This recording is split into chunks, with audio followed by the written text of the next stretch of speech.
So that was all good. That wasn't the problem. And then He wants to do dinner and a movie. He wants to do a lot of fun flirting. uh-oh, Kevin, I just see one. I'm hoping that the second breeding pushes the first semen toward. We were young and we were free and running, never bothered about what could be coming. Every day we danced and life was smiling. We were young and drunk in love.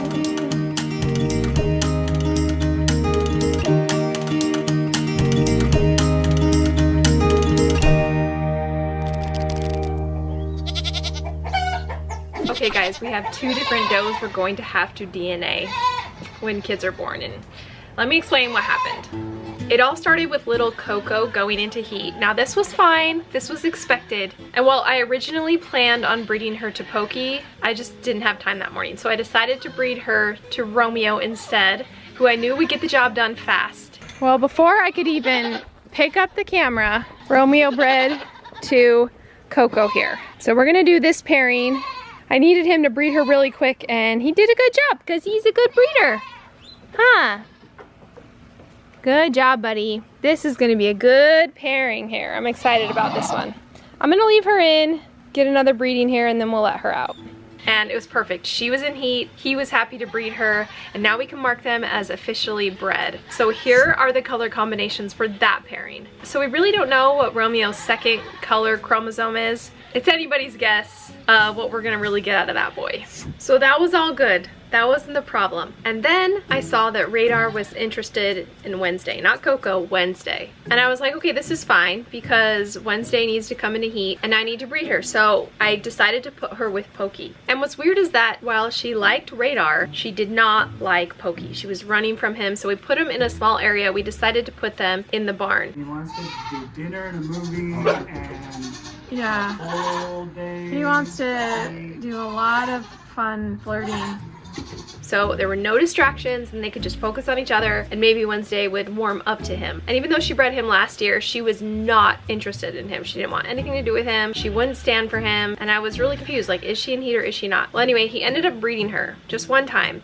But then 5 days later, and I didn't film this, 5 days later, she went back into heat. So we had what's called a short cycle with her. So I decided to go ahead, put her with Romeo. And while this is a line breeding, I think I'm okay with it. So now we have the situation where Wednesday, I don't know which time she ovulated. I don't know if it was the first one or the second one or if it was both. We're gonna decide that. We're gonna figure that out, hopefully, by ultrasounding her early. And if she's pregnant, I can see them early, then it was Pokey that she was bred to. But either way, we're gonna have to DNA her kids to be sure. Then right after that, Violet went into heat, and so I set up my AI because I had an idea. This is what I wanted to do. Now, I've heard that you could try this, but it's a total wild card, okay? Now, it's too late in the year for me to just do AI, because if I just do it, what if it doesn't take, and then Violet is giving birth late in the spring, and I don't want that to happen. So I decided to do something that's probably not gonna work, but I'm gonna give it a shot. Is I decided to put a straw in Violet first and then live breed her afterwards. I'm hoping that the second breeding pushes the first semen towards the egg, and maybe together, maybe one of them will take, or maybe each of them will take. Now, I've had people suggest to do this before, and I've said I don't do it because a lot of breeders feel like you're just wasting a straw. Because if you compare frozen semen to live semen will always be stronger, faster, and more likely to penetrate an egg, way more than frozen semen. But I had semen that was a little bit cheaper, and it's still a nice buck that I'm excited about, so I decided to go ahead. We're gonna have to DNA this because we have this combo here, so Violet to Tahitian Manoy, and then I have this combo here where I put Violet in with Romeo, actually. So that was who I chose. So Violet and Romeo bred her instantly. So we have these two possible combinations, and yeah, there's gonna be some DNA that's gonna have to happen with both Wednesday and Violet. So I sort of planned it, but I sort of made these last minute decisions. We'll see what we get. But I just have to give a big shout out to Radar because he is such a good boy at detecting heat. Right after Violet was bred, he was interested in Frankie. And Frankie is one of our younger doelings we purchased this year from Amori's farm that I really wanted to breed to Pokey this year. Radar was attached to her like nothing else, and I knew she was definitely in heat. He was breeding her, he was following her around, she loved him. So I put her with Pokey in the small cage, and after a little bit of wooing on Pokey's part, he's got to flirt with him for a while, he ended up breeding Frankie. So then we have this pairing now for Frankie. So a lot of gold goats, but some variations within those gold. But I'm excited because I think that means we've got almost all of our does officially bred. Maybe not pregnant yet, but officially bred. We just have one more, Bella, and I'll show what I'm gonna do with her in the next video.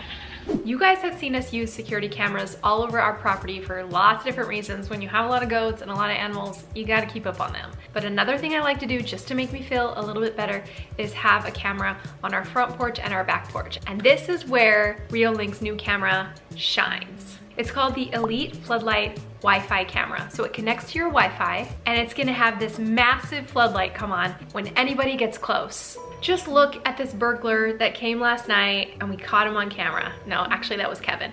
But that's really what's gonna happen if somebody comes creeping around your house. So let me show you what it does on the app. Like I said, it's connected to your Wi-Fi, so wherever you are, you can check in with your phone, which is really cool. The floodlight by default is super powerful, but it's also adjustable from 0 to 3000 lumens. So if you don't want it that bright, you don't have to have it that bright. Don't discount floodlights. They are a great deterrent for animals or people. You'll also get an instant notification on your phone when it gets triggered. But it's got this cool 180-degree field of vision, so there's no blind spots. You're seeing everything across the yard. I can see from my back door all the way through the pond, and then the dogs in the yard all the way over to the milking station. There's all these other custom features through their app as well. You can set virtual fences and get alerts on that. You can have a zone specified of where you don't want people to cross, and you'll get an alert on those areas. Or even just a linger alert, like if something is there for a little bit too long and you want an alert on that. That one's good, so if you're getting packages delivered, it's not gonna go off every time. It's just gonna be if somebody hangs around a little too long. They also have an AI video search, so as you're accumulating recordings, if you need to search for specific things, you can go in there and search for it, and the right thing will pop right up. It's super intuitive. So try out their new Elite Floodlight Wi-Fi camera. They also have a bunch of other cameras depending on your needs, so you can check those out as well. But right now they're having an early Black Friday sale, so you wanna jump on that. I'll put the link in the description. Right now you can get up to 42% off on a variety of their cameras. So shop now and shine a light on intruders before they get too close. This is so funny, guys. Look what Kevin did for Luna. So he knows how much she loves trees and leaves, and so we have this kind of area on the back side of the pond over on the side of the house that's just overgrown with a bunch of like old, like some mulberry saplings that started to grow and just different cottonwood trees. And so he sectioned it off, and Luna is back here. He put Willow in here with her. Oh my gosh, are you so happy? She's going to town. Do you love that? I can't even get to you to film you. She is loving all this brush. It's one of Luna's favorite things, to go crazy in brush. So she's just been having a blast. And mulberry leaves are really great for goats. They have a lot of nutrients in them, and Luna loves it. So she's gonna go to town on this and have Cricket here as her little buddy. And Willow's in here too. She looks so much like Cricket. It's hard to tell the difference. But that's Willow because she has her blue eyes and her bendy legs. She's having fun too.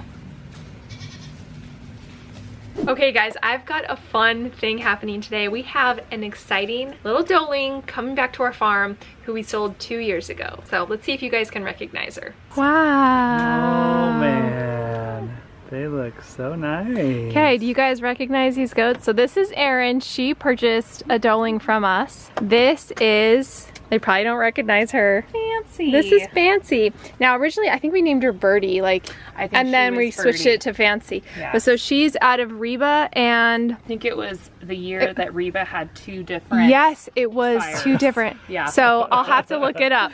I'll put it on the screen. That was a confusing year. Okay, so here's the story. Almost 2 years ago, we had trouble getting Reba pregnant. And so we decided to breed her to both of our bucks to make sure that at least one of them would get her pregnant. At the time, our 2 bucks were Finnick and Lancelot. And so They both bred Reba, and we knew that we might have the possibility of a split litter. And when she had 3 adorable kids, they looked like they might have different dads. So we did some DNA testing, and it turns out that the black doeling, Fancy, well, at the time we named her Birdie, but Fancy, was actually from Lancelot, along with the little gold boy, and then the little chocolate doeling who we named Kitty, which was like the best registered name by the way. Kansas Kitty Chiefs. Oh my gosh, the best. She was actually from Finnick. So Lydia predicted it. She thought one of them was chocolate, and she's right.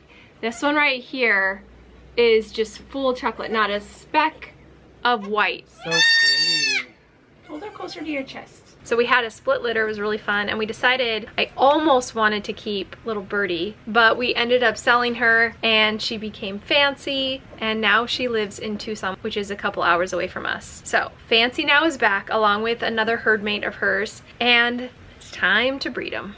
Yeah. Okay, do you want to help get her out, Kevin? She looks fancy. And then we'll carry. She looks fancy. Come on, we won't hurt you. Oh, you're so wee. Smell. He's so little. He is so little. Okay, tell us what you think, Radar. He's thinking about it. Oh yeah, she's flagging. Look at that. Kevin will take, when he figures out how to get Radar out of here, he'll bring Romeo back, and we'll do it in here. That'll be easier. A little tall. She's a little tall. Sometimes he jumps. He'll like jump up and get it. Is she a little tall? Do we need a little bit of a stool? Okay, so that was really lucky because Fancy was already in heat, so we were able to breed her right away to Romeo, which worked out perfectly. And then the other little doe, she's not in heat, and so we decided to sync her with medication so that we can kickstart her heat and get her going, since Aaron hasn't really noticed her coming into heat. So we want to make sure that we can kickstart that and get a nice strong heat from her. So they'll stay here for the whole week. By the end of the week, hopefully, we can pull that cedar out, and then we'll breed her to Romeo as well. Romeo's our guy. He's been a really good breeder. Radar's been good at detecting heats. Romeo's been a really good breeder. Pokey's good, but he definitely takes a lot more time courting and flirting, which sometimes we don't have time for. Sometimes I get the urge to just make everything from scratch, and on this night, Italiano was what I needed. So I started out by mixing up some baguette dough. We're gonna let that rise a little bit. Then we'll get to shaping. Now, I haven't actually made homemade bread like this in a while, so my shaping is a little goofy, but you're supposed to twist the baguettes, and that's what I did, and cut them and everything. And although they're a little rustic looking, they were really good. So definitely a top recipe. I'll share it in the description below. Next up were some good old-fashioned Italian meatballs. Now, most recipes will use veal, and I probably should have done that, but I ended up just getting some Italian sausage and throwing that in the mix. So I've got ground beef, Italian sausage, breadcrumbs, an egg, some Parmesan, and then some sauteed onions. Then I just mix the whole thing together, put them on a baking dish, and get them baking for most of the way through. Then, instead of a homemade sauce, I just used some jarred marinara, and then simmered those gorgeous meatballs in there for a good hour or so.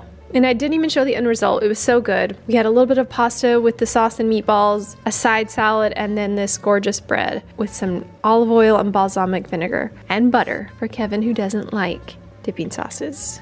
And while it did take me the better part of a day to do this, it was so good and definitely nice to have some homemade Italiano.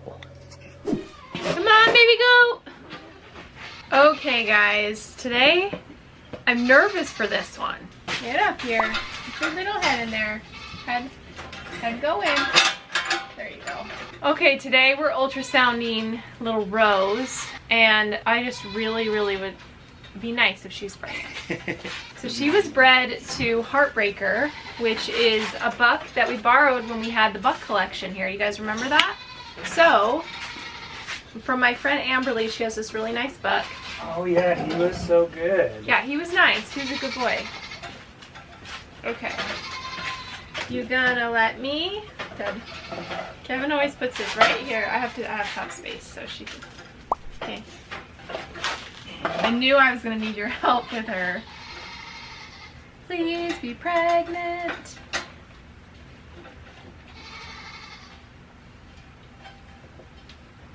Oh my gosh, Kevin, what's going on? Come on, goat. There's a clump of something there that's not defined. That makes me nervous.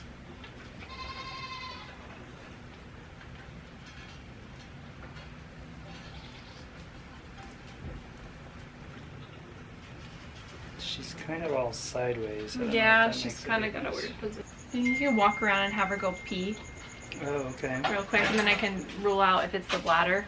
Okay. Okay. Take her potty, walk her around. Go have a walk.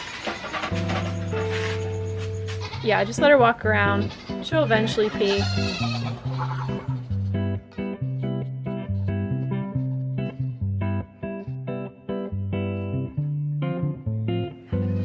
There she goes. There she blows. Just so don't do anything. I'm just gonna put this up there without touching her leg.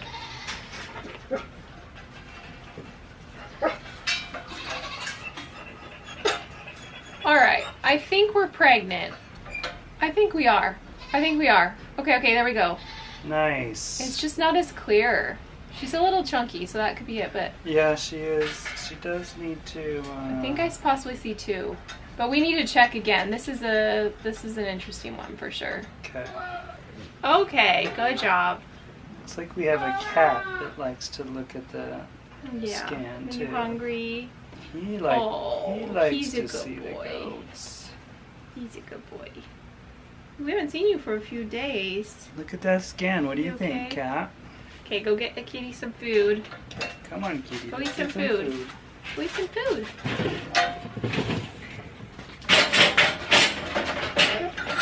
Okay, we've already kind of counted on River, but somebody mentioned that it was a bit small, so they want to see it again. So we're just gonna get another look here. Because River will let us. She likes it. Yeah, she doesn't care.